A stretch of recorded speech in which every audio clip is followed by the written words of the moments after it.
10th floor of Hotel Mio, and our room is 1003, but I think all the rooms have this kind of view, which is nice. So you can see the sea, and you get to see the sunrise on the mountains, which is really nice. There's a lot of traffic on the road downstairs, and I won't lie, it's a bit noisy, but if you shut the doors, it's not too bad. You can't really hear it. If we didn't have any problem sleeping, to be fair, we were absolutely fine. The only thing I have to say about this hotel is, I guess because it's new, it's got teething problems and they need a bit of help in some areas, like little things. There's no tea and coffees in our room. I remember we opened on one floor and it looked like there was tea and coffee on that floor. I don't know, we didn't get it on the 10th floor. We're supposed to be in the best rooms, so I don't know about that. The rooftop pool, what can I say? I think if you're a 20-something and you like sort of soft garage music, it's fine. I think they need to vary the elevator music because it's the same music in the elevators going up and down, and when you're on the 10th floor you get fed up with the music in the elevator. Even we've been here for 4 days, it's the same music. It's just some same clinky plonky tune, which is a bit annoying, but apart from that, it's fine. And the elevators do seem to have worked, nothing broke down or anything. I didn't particularly, I'm 50, I didn't particularly find the rooftop pool here relaxing, to be fair. I just didn't. And if I went up late in the evening, there was never any loungers still in the sun. So I haven't spent much time up there except for in the smoking area. And they have 2 smoking areas here. One at the breakfast place, which is fine for the sun in the morning. If you want to sit out, have your breakfast and smoke in the morning, that's okay. And they'll let you there at any time of the night, because the rooftop pool locks at the night. But you're not allowed to smoke in your rooms or even on your balconies. It's quite strict. What can I say? The breakfast, the bacon was great, the eggs were great. You can get frankfurter sausages to go with it. So if you're English and you want an English breakfast, that's as good as it's going to get. But actually getting the order was like a little bit troublesome. Like they would always forget something, usually sausages, sometimes bacon, and you'd have to ask again. And twice in a row, they ran out of glasses when we wanted to try and get juice in the morning, and we had to wait to get juice. But they do bring tea round. I had black tea with milk and sugar, which is fine. And the waitresses do work really hard there, but it is a bit kind of haphazard breakfast experience, to be fair. But the food is good, and they have fresh fruit if you're into that. And they have breads, but the breads tasted a bit stale. The pastries didn't taste great. The fresh breakfast was really good otherwise. Fruit was good, fruit juice was good. Can't complain, breakfast is fine. It's just a little bit, you know, it's not very 5-star because it just doesn't really all come together always. And tea and coffee in the room would have been really good for the mornings. We don't get that. Anyway, I'm going to show you the room now that we're in. This is in Hotel Mio in Puerto I'm probably saying it incorrectly. Anyway, so come in, you have a desk, so if you want to work from here, that's fine. There's a big TV and we connected everything to it. And, now the only thing I thought was one morning I woke up before my other half and I thought, ooh, I could get ready, but if you put these lights on, they're quite bright, so if you know you were going to get ready before your other half in the morning. Shower was very good. I got some soap in there. Toilet. I suggest you don't put the toilet paper in the toilet. There's a little bin next to it, just because it didn't flush very well. It's blocked in the other room we were in first. And the safe. And you get a mirror. Just put your suitcases, shoes, bedside tables, nice big bed. So the room is quite nice. There's absolutely nothing wrong with it. They have a gym here as well. We didn't use it. It looks quite decent and modern too. So what can I say when you're here? You have to really take cabs if you're here, but the cabs are cheap. They're like generally between 60, 85 and 100 down to the Malacom, depending on where you want to be dropped in the Malacom.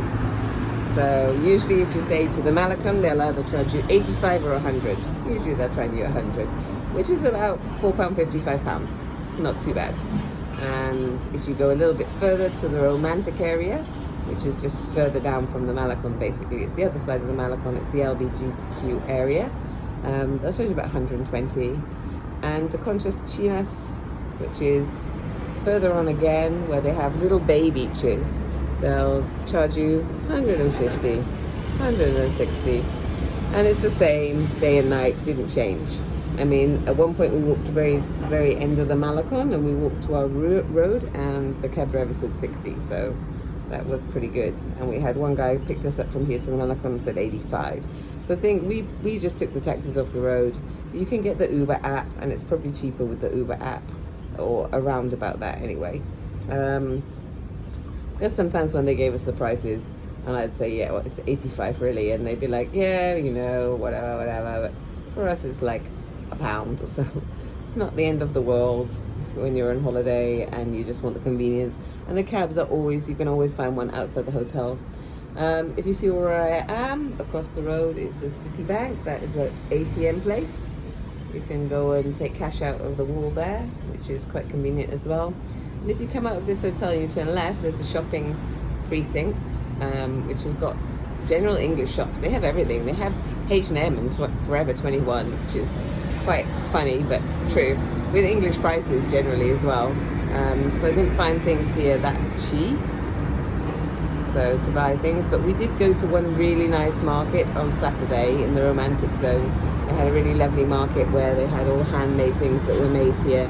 If you want to find something unusual, I would recommend you go there to the romantic zone on a Saturday and have a little look at stuff they have to sell, because they had some really unusual nice things, so worth looking for presents. We went up to the market which was miles away, the Mexicans market, which was a Sunday market, and really that's not worth going to. Most of the stuff is second hand, and it's where probably Mexicans go to buy stuff. There were some nice dresses, a few nice like dresses and split skirts and stuff that would look great on a like very young, tiny, slim girl. But for us, actually, for shopping, there wasn't really anything to buy. So, I mean, they have everything there, from potatoes to car parts. It's not really worth the journey because it's really far away. So forget the Sunday market if you hear about it, and try not to fall into any timeshare things. People try and sell you timeshare out here. People try and sell you everything. You sit at your table, they bring you silver and bracelets and this and that and the other. So we just generally said no thanks. But to be fair, people work so hard out here. You kind of feel so sorry for them. See them trudging up and down on the beach and trying to sell you something. There are girls here who braid hair. You can find some in the shopping centre, which is literally just around the corner. And you can find some in the square, loads of them around if you want your hair braided. But they do try and charge you a bit. They do. I think they wanted like $30, $40 to do my whole hair. Well, I've got very long hair, saying that. But you know, it's not that cheap, basically. I mean, I think they wanted £10 just to put my hair in 2 braids, which was me arguing the price down, and they didn't look that happy with it, which I was like, well, £10 is what I pay in England, so I thought they were really being a little bit disingenuous. Maybe they make more off the tourists, but it is what it is. So today we're going to Mexico City. So this is the end of my vlog moment for Puerto Vallarta. I have some other videos I'm going to add to it. I just thought I would talk through it a little bit and let you know about our experience here. The beaches. We have a beach right behind this hotel, so if you just want to spend the day at the beach behind the hotel is actually quite nice. You have to walk through another hotel to get there, and that's fine. It's like a couple of minutes to walk through and you're right on the beach. And the water there looks okay. The water at Conchas Chinas was the clearest we saw, but it is a little bay, and it's got quite, it gets quite deep quite quickly, and there's a lot of waves there. I mean, a lot of people went swimming there, and I did go in, but I didn't actually swim because the bay's too small with rocks either side to think really about a long swim. The Los Muertos beach, which is in the romantic zone, the water looked a little bit more dirty for me, so I was like, but the romantic zone for food and like, see, it's really nice. I mean, it is like I said, the LGBTQ area, but you can find everything there, like massage guys on the beach. We ate at El Dorado yesterday, which was a really nice restaurant, but the first day we ate in the Malacon at Los Robertos, I think it was. I have a picture, and the food there was also excellent. and much cheaper than El Dorado. El Dorado, the service was 5-star. So the service was 5-star and the food was amazing. So we recommend both those places. And just try lots of tacos while you're here because they're amazing. The shrimps are amazing everywhere. If you like seafood, here is a great place for seafood. So I'm going to sign off now, and I will speak to you again later in my Mexican journey.